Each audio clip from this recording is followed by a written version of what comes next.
lot of this isn't going to make sense to you, and I'm sorry about that. I'm just going to start at the beginning, with the house.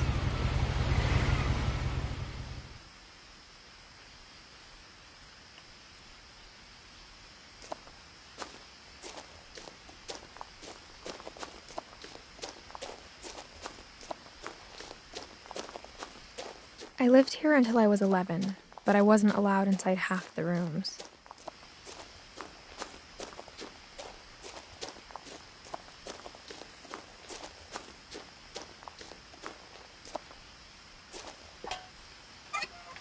Inside the mailbox were bills from 7 years ago, marked urgent, open immediately.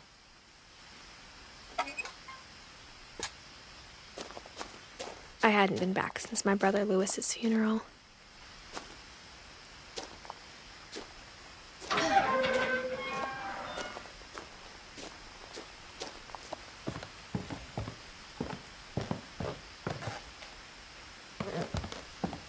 In her will, my mother left me a key, but didn't tell me what it unlocked. Maybe she thought I'd know, or she thought that the mystery would be enough to bring me back.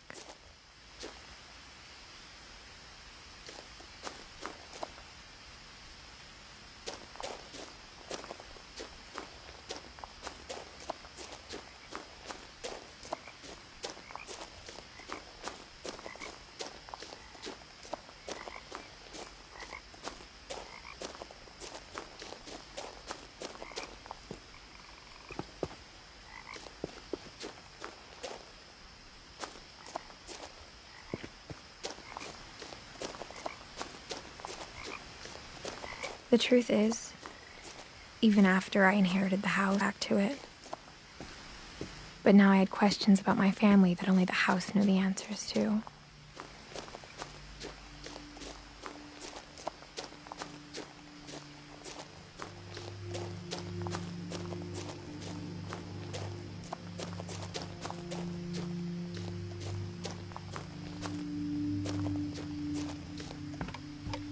The woods around the house have always been uncomfortably silent, as if they're about to say something but never do.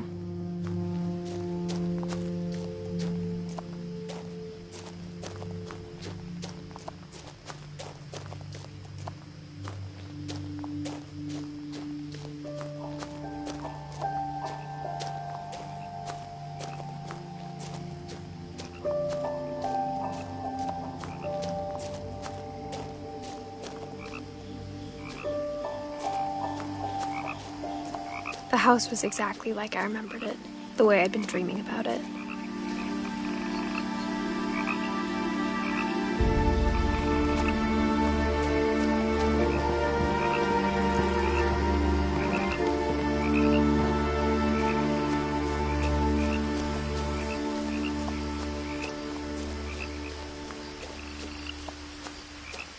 As a child, the house made me uncomfortable in a way I couldn't put into words.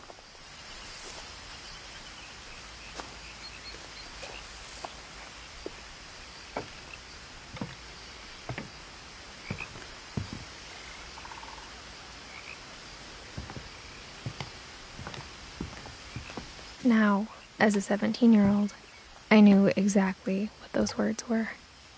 I was afraid of the house.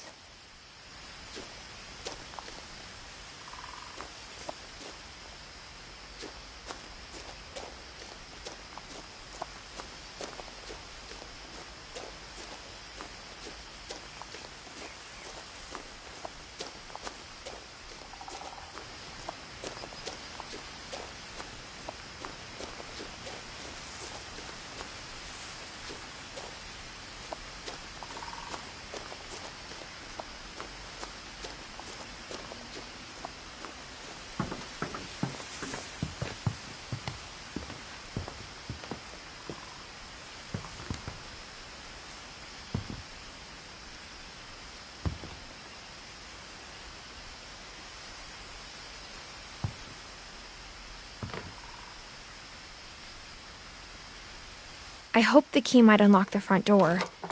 It didn't.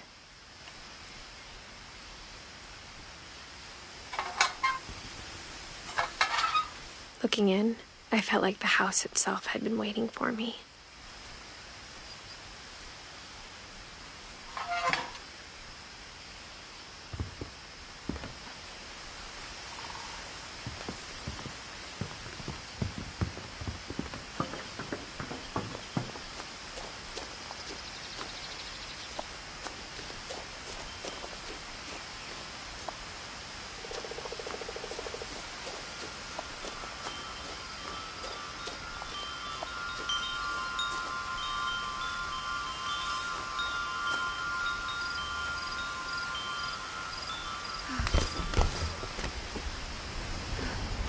Crawling through the doggy door used to be a lot easier when I was 11.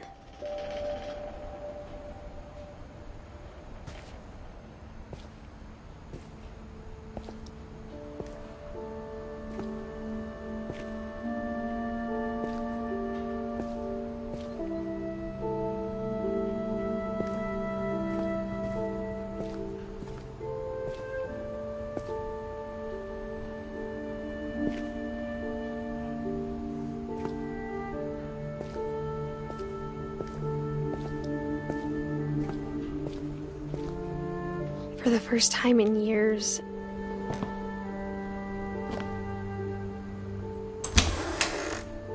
I felt like I was home.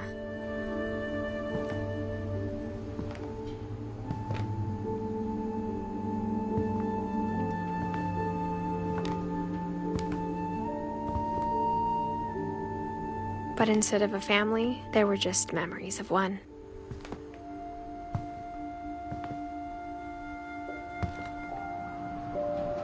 Like how only one restaurant would deliver to our house, so we had Chinese a lot.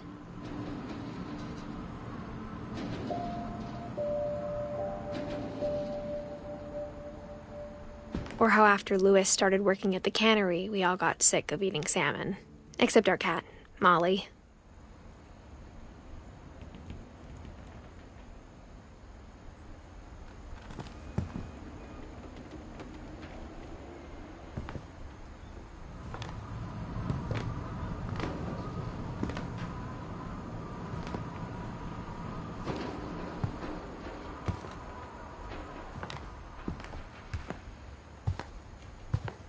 The table was still a wreck from the night we left.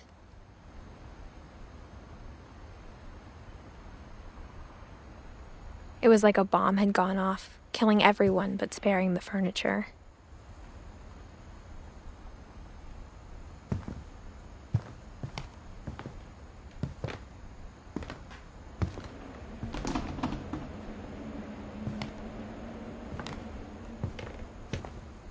My mom was the only one of us who could imagine Great-Grandma Edie living in a nursing home.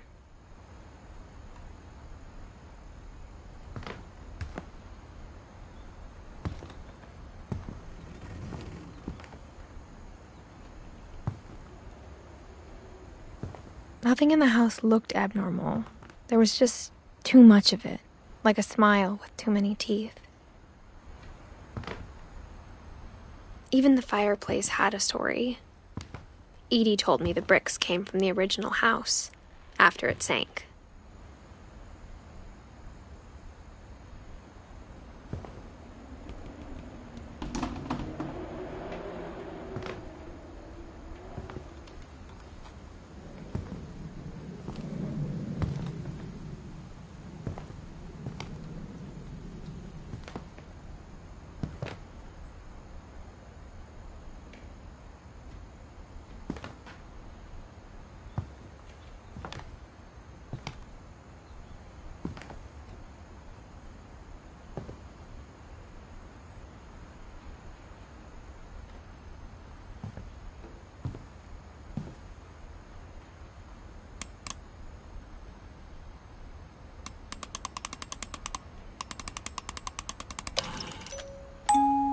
Great-Grandpa Sven built a music box for Barbara, along with the rest of the house.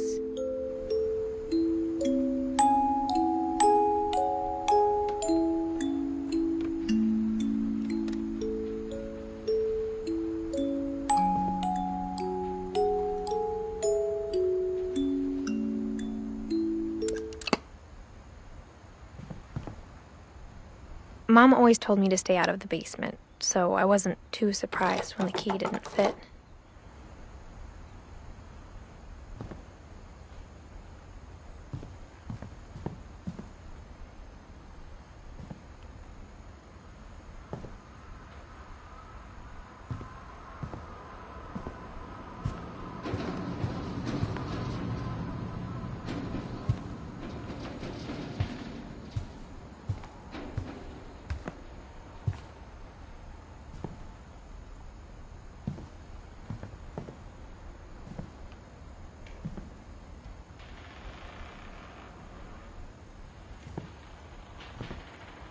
My mom wasn't much of an optimist, but she never stopped believing that my brother Milton was alive.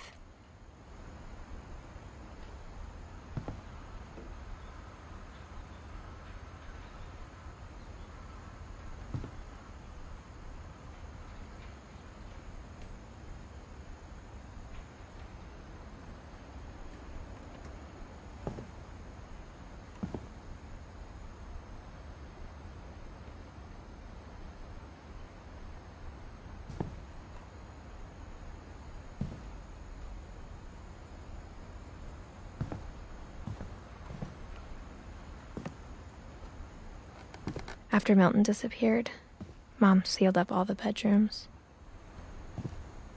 Then Edie retaliated and drilled peepholes.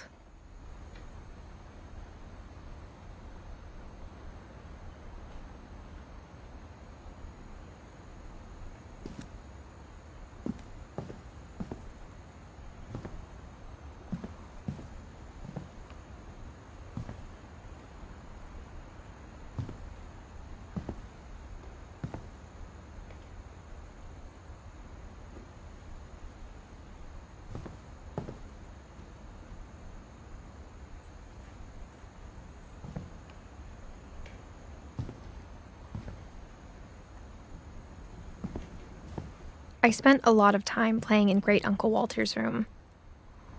I think my mom sometimes regretted not sealing it up.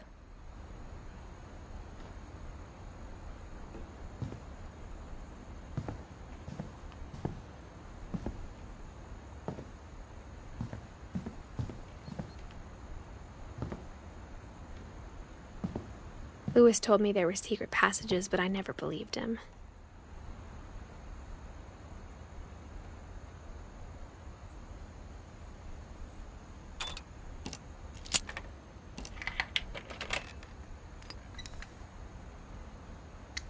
Turns out, my mom was really good at keeping secrets.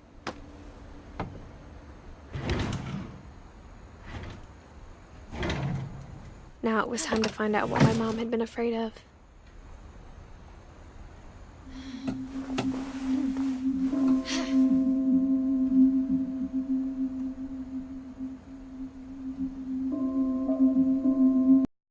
On the wall, it was clear my brother Milton had been here.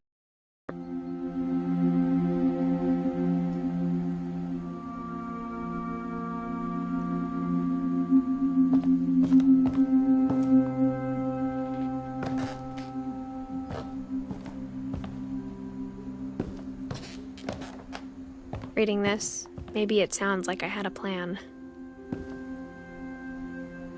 But I had no idea what was behind that door.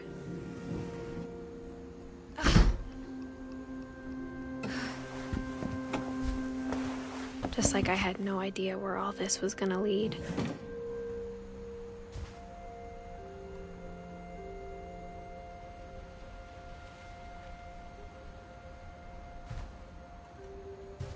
I grew up looking at Molly's room through the peephole.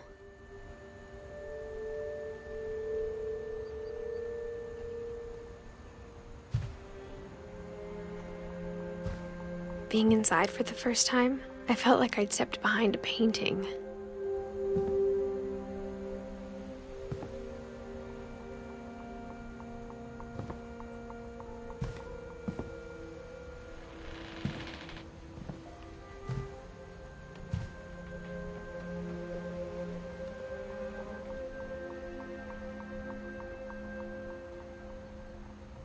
I got the sense Edie had spent a lot of time here, before my mom sealed the doors.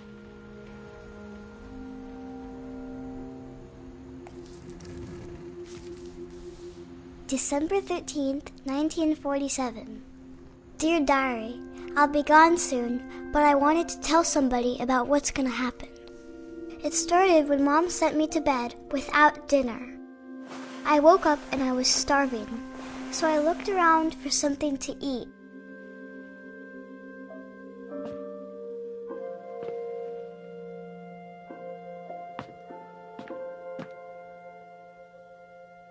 The gerbil food was dry, but I didn't mind it.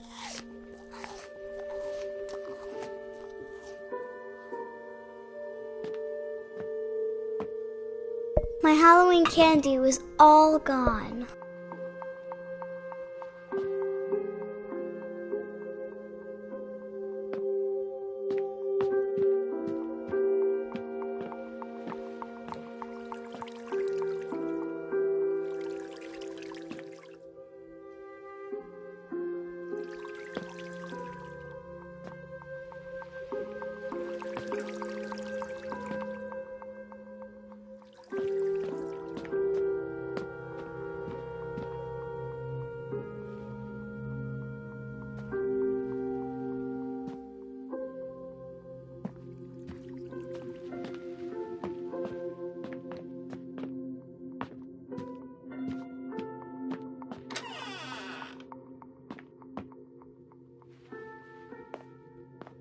I kept eating and eating.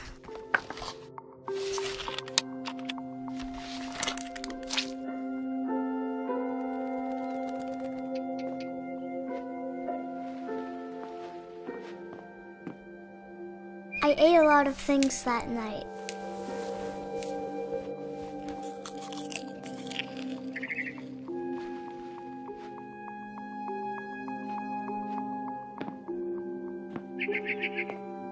Then I heard chirping outside my window.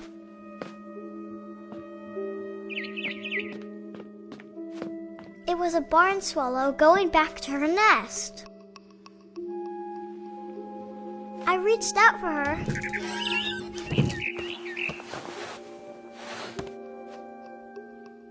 And suddenly, I was a cat.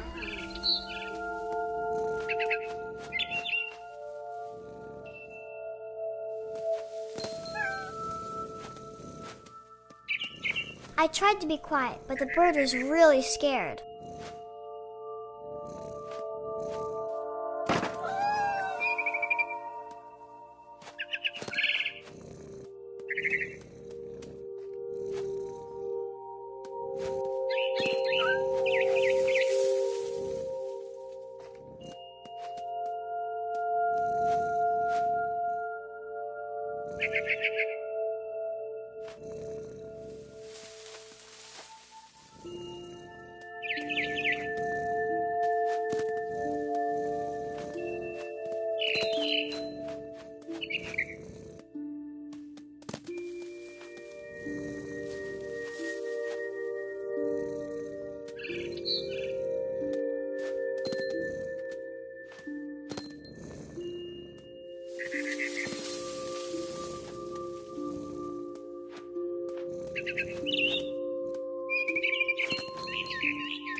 I jumped and I almost got her.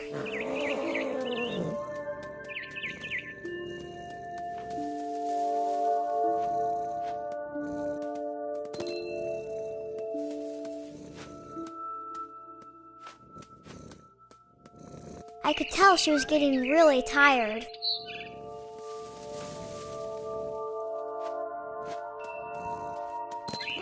Now I was up in the big tree. I promised Dad I wouldn't climb it anymore. All I cared about was eating that mama bird.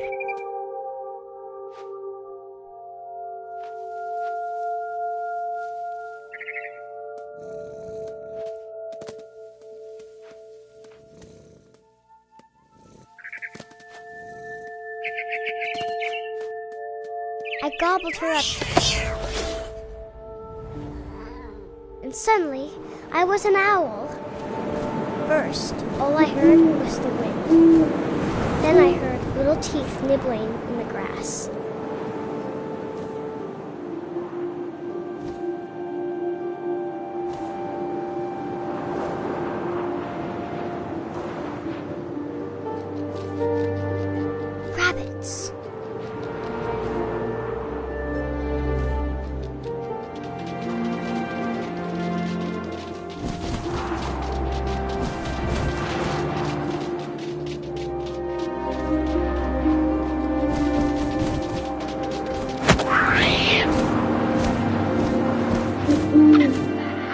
imagined his face looking up and seeing mine through my talons. I swallowed him up, and I didn't chew one bit. Then I flew off to find something bigger.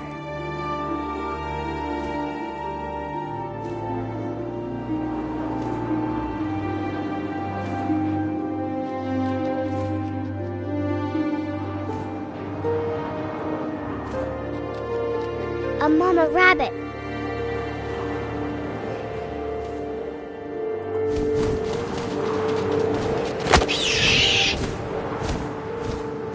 She was almost too big to carry. I started choking, but I couldn't stop eating. And suddenly, I was a shark.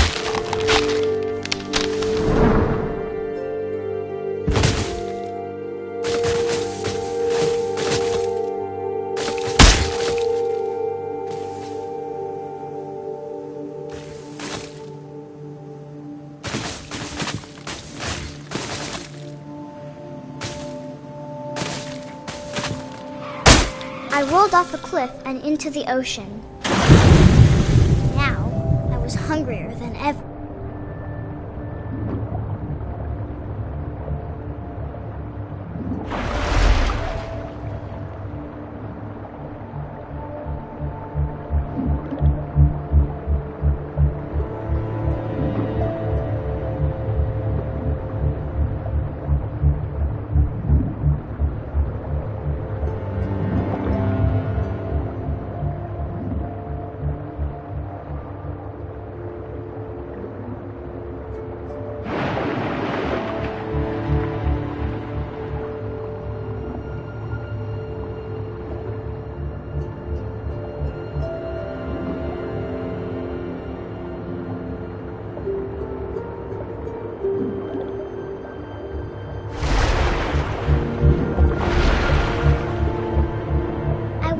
Fat, juicy seals.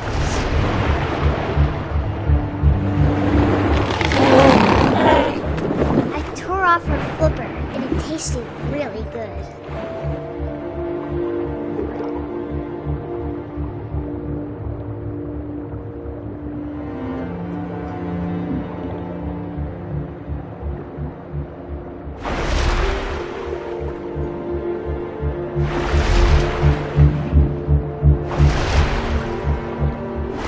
Grabbed on tight, but I was so hungry, I jumped out of the water.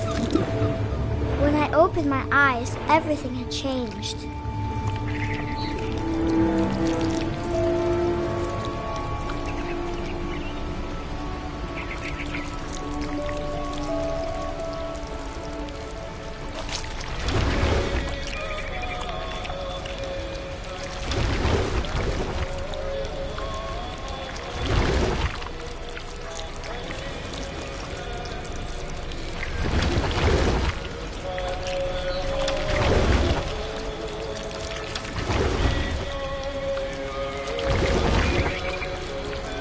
Now I was a monster, and I smelled people everywhere.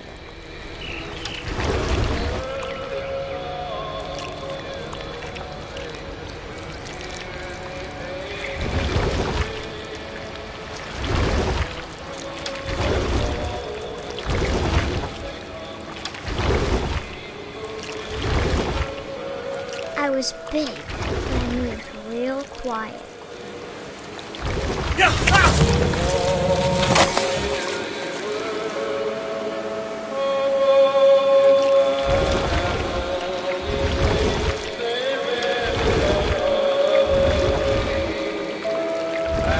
I wanted to stop, but also I didn't.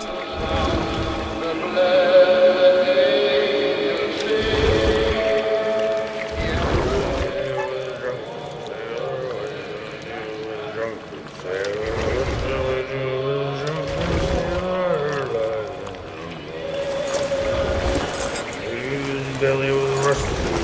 His belly was rusted. His belly was rusted.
last passenger, I was still hungry. And across the water, I smelled something new. Something I had to have, so I swam towards it.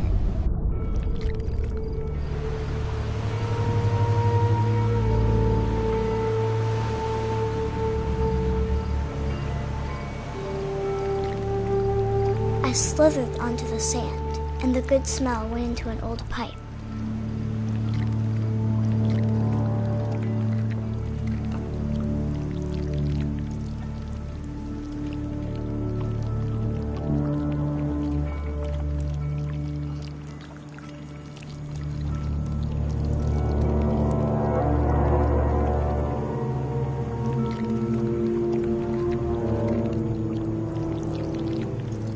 I got closer and closer.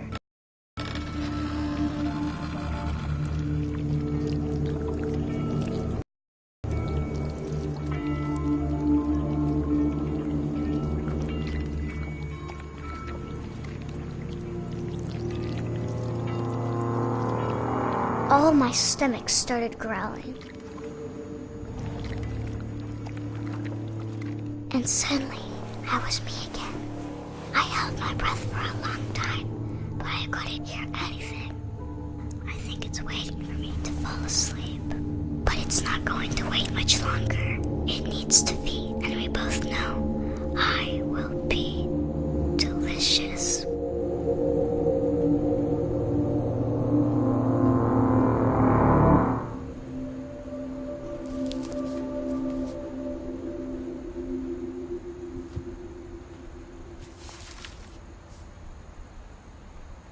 I'm not sure if I believed all of that, but I'm sure Edie would have.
This will be obvious later, but my mom never told me any of these stories.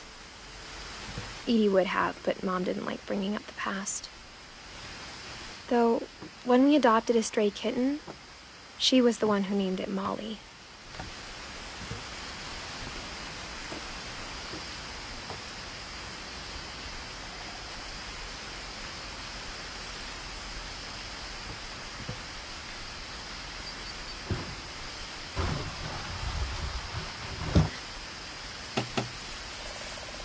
I spent a lot of time in Great-Grandma Edie's room. We got along, and it was a good place to hide from my mom.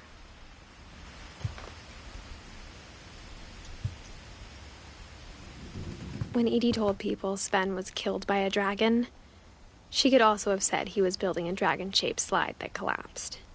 She could have, but she didn't.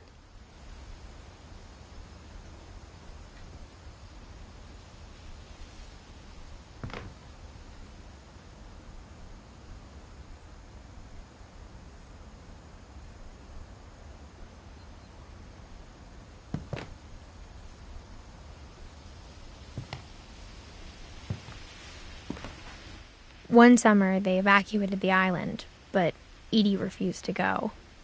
For a few weeks, she was a celebrity.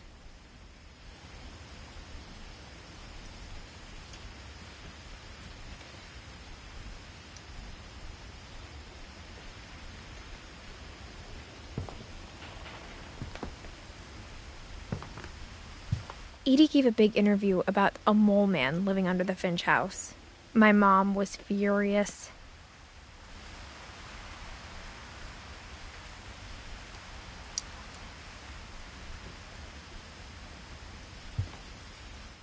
I hadn't thought of myself as Edith Jr. for a long, long time.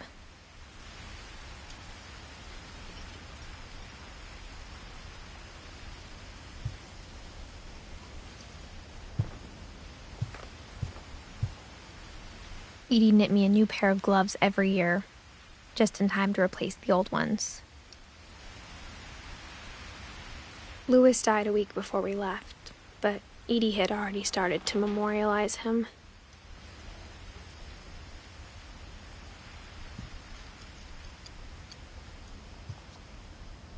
Her room was like a museum.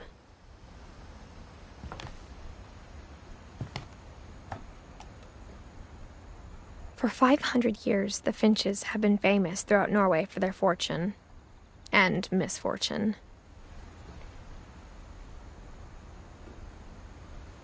Odin Finch buries the latest victims of the family curse, his wife Ingeborg and their newborn son, Johan.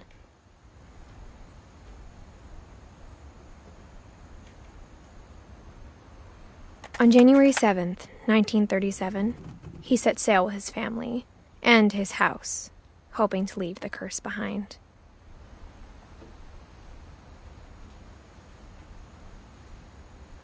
But 40-foot waves off the coast of Washington send the house and Odin to the bottom of the sea.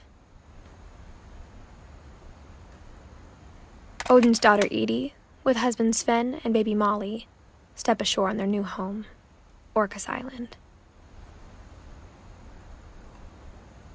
Odin Finch is the first to be buried in the new family cemetery. His daughter Edie is already dreaming of a new Finch house.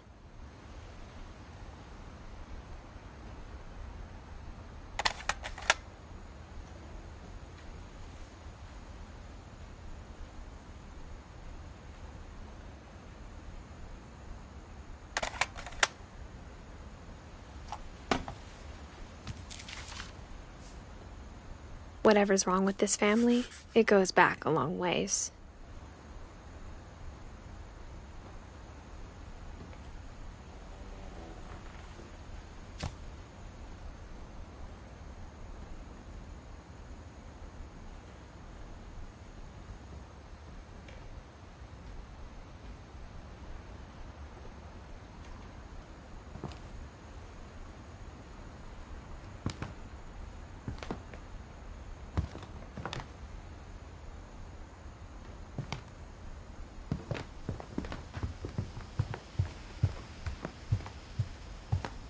Even in her 90s, sometimes Edie seemed a lot younger than my mother.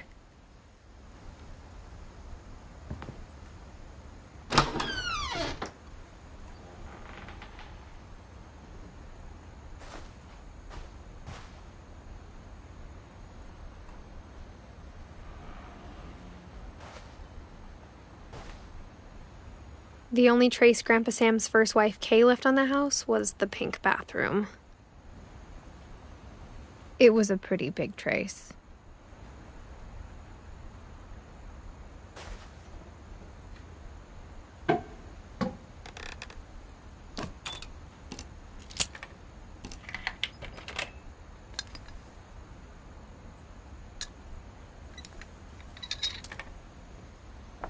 There's a secret in this bathroom. It's in the last place you would look.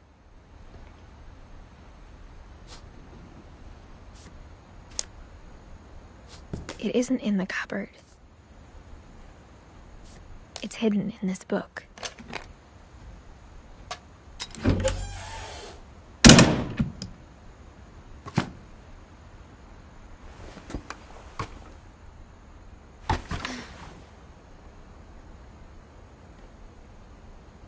Sven gave Sam an old camera he'd refurbished. He never put it down.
I knew Grandpa Sam had a twin.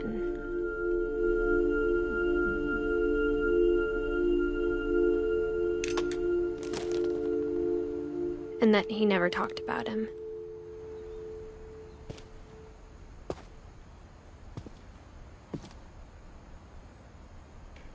I guess my grandpa didn't like history any more than my mom did.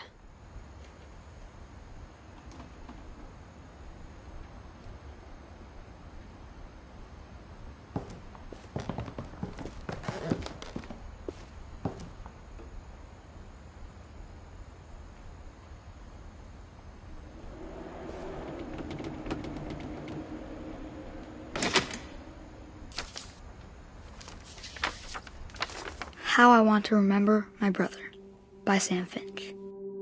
The thing I remember is that when he made up his mind, that was it.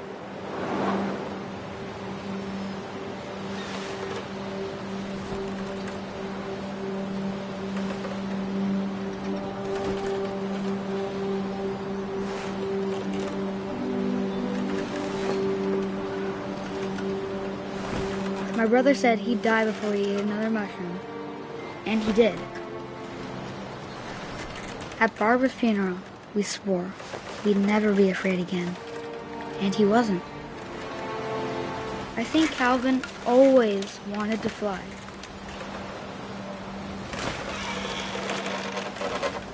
Sam! Calvin! Dinner's ready! Coming! But that day, he finally made up his mind to do it. I told him going around was impossible. Maybe if I hadn't said that.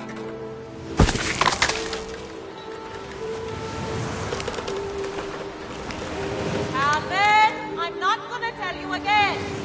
Maybe if the wind hadn't picked up. Then maybe he'd still be here. But I doubt it. I think he'd already made up his mind. That's what I want to remember about my brother.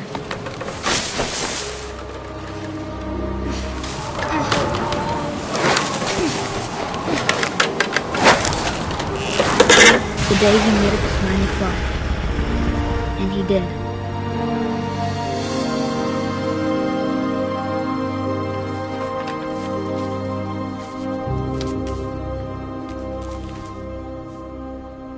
Calvin's story felt strangely familiar. When I was younger, I remember trying to do the exact same thing.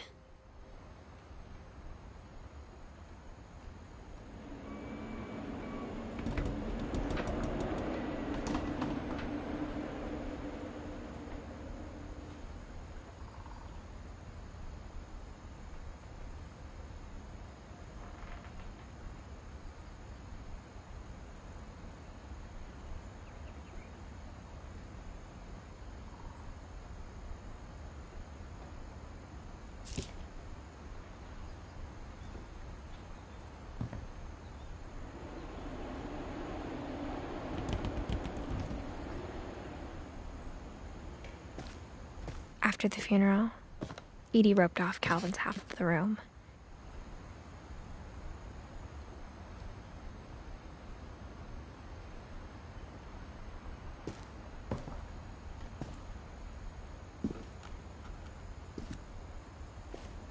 Mom said Grandpa Sam enlisted at 18 and never set foot in the room again.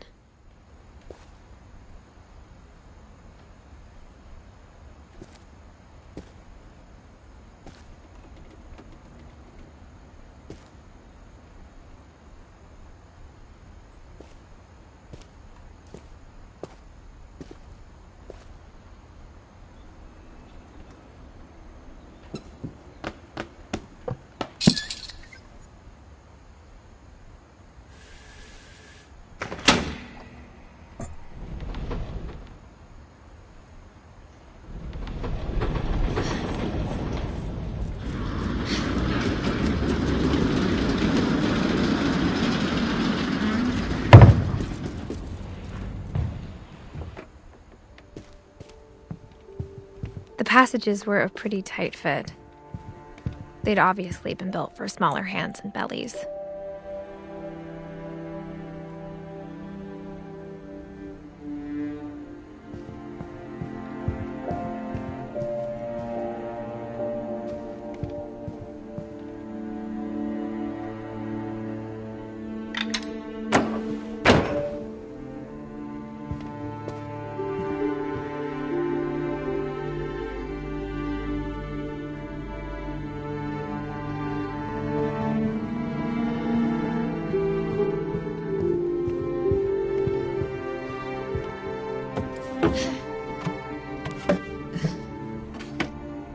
Growing up, I always thought of Barbara as a child star.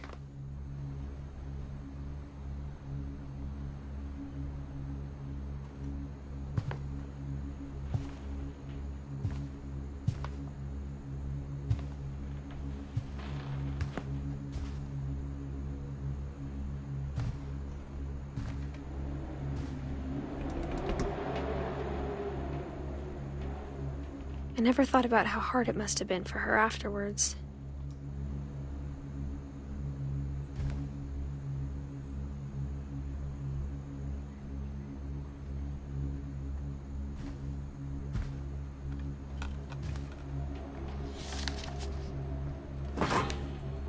Of all the stories people wrote about Barbara's death, I'm surprised Edie saved this one.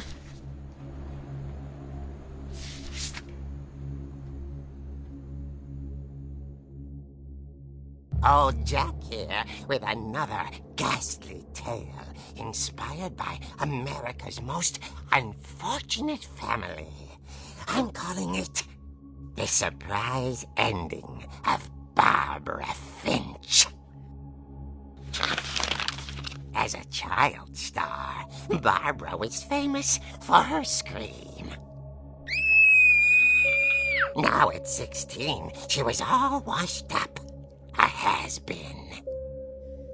But in a lucky break, she'd been asked to perform her signature scream at a local convention for monster movie fans. It was just the boost her career needed.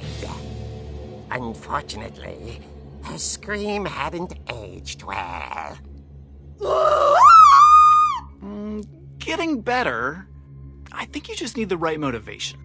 Her biggest fan and current boyfriend, Rick, was about to demonstrate when... Now that was a great scream. It was Barbara's father, Sven. He'd slipped into a table saw and had to be rushed to the emergency room. So Barbara got stuck babysitting her youngest brother, Walter. Her convention comeback was cancelled. Okay, I'm hearing frustration, but I'm not hearing terror. What if I tried... A gang of hoodlums in Halloween masks have been terrorizing Orcas Island tonight. Police are urging residents to... That came from the basement. You're right! Also, I loved your delivery on that. Why is your basement door locked? Because my dad likes making puzzles and secret passages. There's a key hidden in the music box. The secret is to keep winding and winding until finally the key pops out. Thanks, babe. I'll be back in a sec. 20 minutes later, Rick hadn't returned. So Barbara went to look for him, right on cue. She reached for the music box.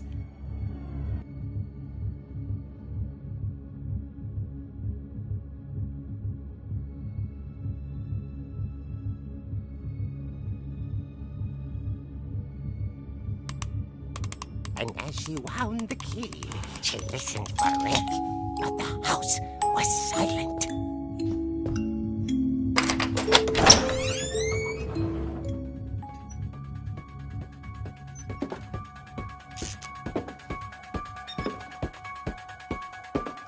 She found Rick's crutch and imagined the worst.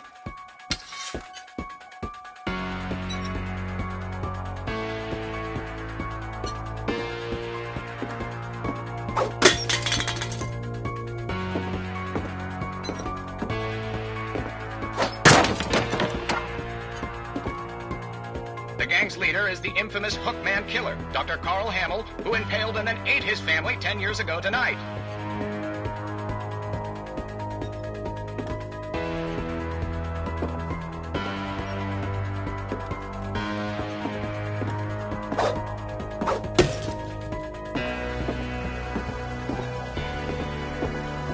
Only it rattled and grew still.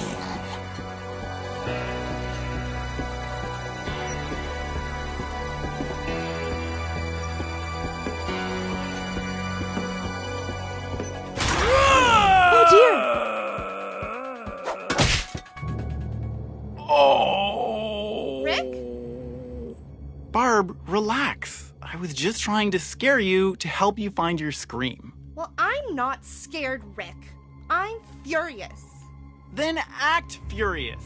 All I'm getting from you now is that you're hurt and confused and you're... She threw him out, but she kept a little something to remember him by. Barb, have you seen my other crutch? And she was still holding it when she fell asleep watching the late picture show. Hours later... Barbara! Walter, what's going on up there? Ah! Okay, I'm coming up, but if this is a trick, you're dead, Walter.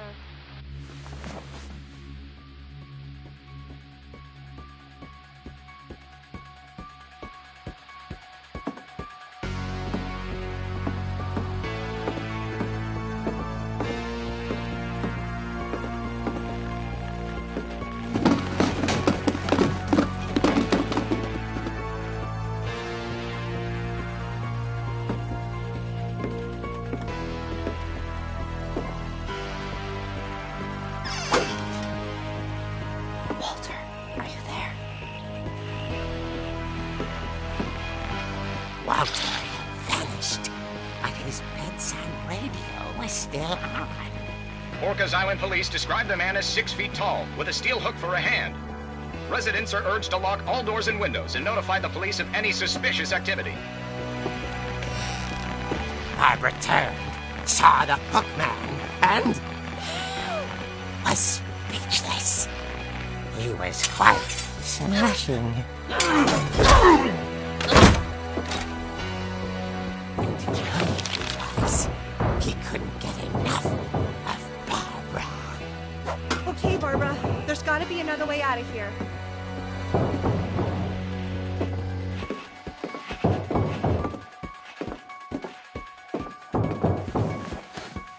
That night, she played her part beautifully.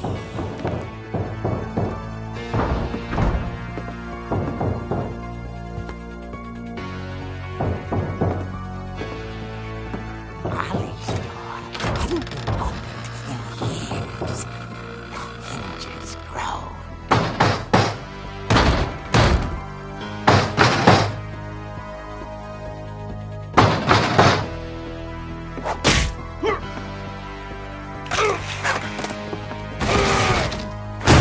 He wasn't moving, but she sensed the story might not be over yet.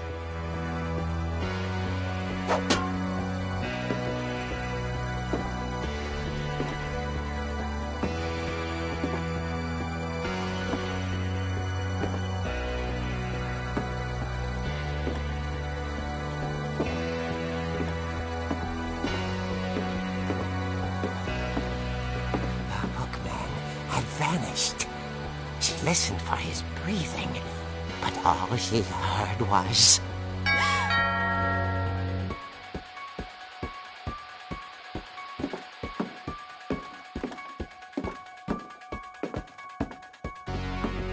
someone at the door, dying to speak to young Barbara. At the door, she heard whispering. It was coming from inside the house.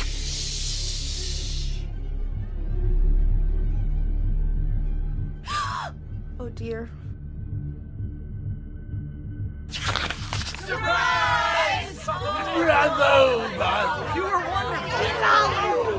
monsters had come to surprise her.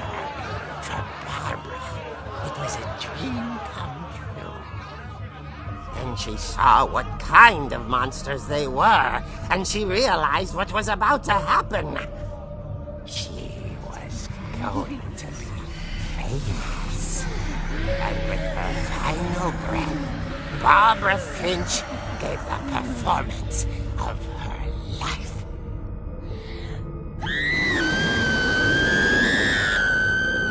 I wasn't there myself, but I hear Barbara was magnificent.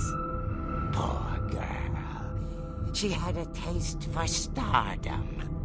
But unfortunately, so did her fans. Of course, the police blamed it all on poor Rick, who disappeared the same night. And little Walter, hiding under his bed the whole time. He took it all pretty hard, but that's another story.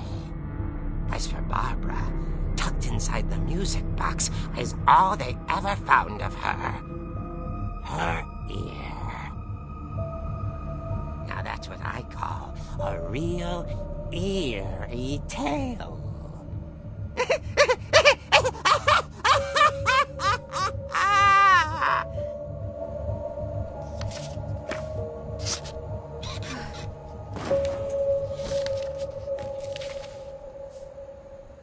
Edie told me all Barbara wanted was to be remembered, as absurd as that comic was. Maybe what Edie saw was a happy ending.